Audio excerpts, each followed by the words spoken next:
స్వాగతం సుస్వాగతం.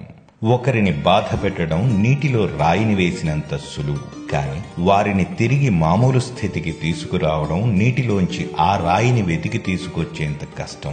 అందుకే ఎవ్వరిని బాధ పెట్టకుండా ఉందాం.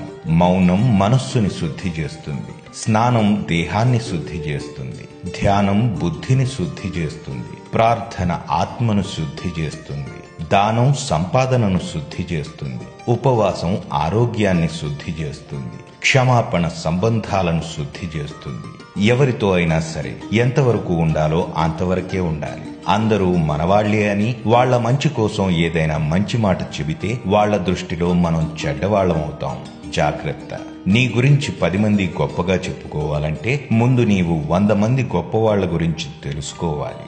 సత్యం వైపు నీ ఉండాలనుకుంటే ఒంటరిగా మహావృక్షంలా నిలబడటానికి సిద్ధంగా ఉండాలి. ఒకవేళ పడిపోవాల్సి వస్తే మళ్లీ మొలకెత్తడానికి విత్తనంలాగా పడిపోవాలి.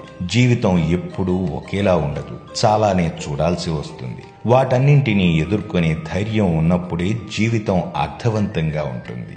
ఏ క్షణంలో అయితే మన పట్ల మనం నమ్మకాన్ని కోల్పోతామో ఆ క్షణం నుండే మనం చచ్చిన శవంతో సమానం. కరుగుతున్న కాలానికి, జరుగుతున్న సమయానికి, అంతరించే వయస్సుకి మిగిలిపోయే జ్ఞాపకమే మంచితనం. అదే మనకు ఆభరణం. అదృష్టం అంటే ధనం, వస్తువులు ఉండటం మాత్రమే కాదు, చేతి నిండా పని, కడుపు నిండా తిండి, కంటి నిండా నిద్ర, అవసరానికి ఆదుకునే ఆప్తులను కలిగి ఉండటమే అసలైన అదృష్టం. మనల్ని అర్థం చేసుకుంటే గుండెల్లో గుడి కట్టినా తప్పులేదు, కానీ మనకే విలువ లేని చోట ఎదుటి వ్యక్తి గురించి ఎంత ఆలోచించినా వ్యర్థమే. మనిషిలో అహం తగ్గిన రోజు ఆప్యాయత అంటే అర్థమవుతుంది. గర్వం పోయిన రోజు ఎదుటి వారిని ఎలా గౌరవించాలో తెలుస్తుంది. నేనే నాకేంటి అనుకుంటే చివరకు ఒక్కడిగానే ఉండాల్సి వస్తుంది. గౌరవ మర్యాదలు ఇచ్చిపుచ్చుకుంటూ అందరితో కలిసి ఆనందంగా జీవించడమే మంచి జీవితం. నిరంతరం వెలిగే సూర్యుణ్ణి చూసి చీకటి భయపడుతుంది, అలాగే నిత్యం కష్టపడే మనిషిని చూసి ఓటమి భయపడుతుంది. ఇతరులు ఎలా ఉన్నారో అలా ఉండాలని భావించకు. నీకంటూ ఒక విలువ ఉందని తెలుసుకో. అలాగే నీకన్నా తక్కువ స్థాయి వారిని చూసి ఆనందపడకు. పై స్థాయి వారిని చూసి లక్ష్యమేర్పరచుకో.